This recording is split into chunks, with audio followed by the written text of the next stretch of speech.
Sales of the iPhone 4 are through the roof, 1.7 million in just the first 3 days alone. But since it came out, many customers have had problems with the new phone's reception. And now, after testing iPhone 4, Consumer Reports says it cannot recommend buying it. Paul Reynolds is Consumer Reports electronics editor. He is with us this morning. Now, just for history's sake, every iPhone thus far, Consumer Reports has said, we love this thing. Correct. Each generation of iPhone we have recommended, and this is a very fine phone in almost all respects. Right. It's really an improvement in many ways on previous generations. It does have this one performance glitch that we think Apple needs to fix, and before we will recommend it wholeheartedly. Give them the big okay. So here is the brand new iPhone. It's glorious, it's sleek, it looks as cool as anything possible.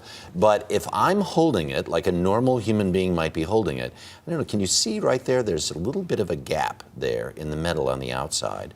And the metal on the outside is part of the antenna, right? Correct. So if I hold it like a normal human being does, I'm actually covering up that gap, and as a result, I'm affecting the ability to receive the signal strength. Right. What we found in our tests, and as you said, there are a lot of anecdotal reports of reception problems. What we did is take this phone, compare it to some other AT&T phones in our labs under controlled conditions, and what we found was that when your finger was over that gap, there was a good chance that the signal strength would in fact drop, and drop enough that if you were in the middle of a call, you might lose that call. Right.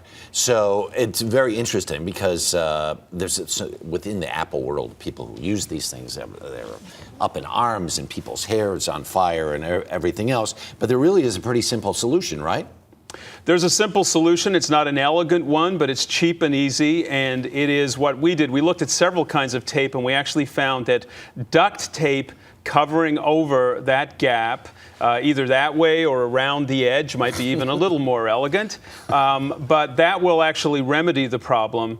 It's probably the case also that using a case or a bumper would do that as well. Right. Anything to prevent your finger from joining those two pieces of the antenna would probably work. And that's the kind of fix that we think Apple will provide, hopefully something a little more elegant than our engineers came up with.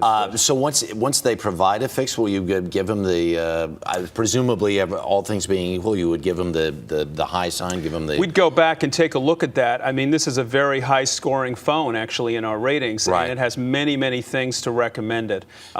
So, yes, we would certainly take a look at that. But you also suggest, because a lot of people, for no matter what kind of iPhone or whatever sort of high-tech phone, use these little wraps, little protective wraps. Right. So in case you drop them, whatever, those things might prevent the signal from going out. Those things might prevent it. I mean, our position is we would hope that some fix would be coming up with, and one that wouldn't cost consumers money in order to use their phone in a normal fashion. So in the meantime, I'm going to be selling these little strips of gaffer's tape out in front of the iPhone store, for what, 25 bucks, you think?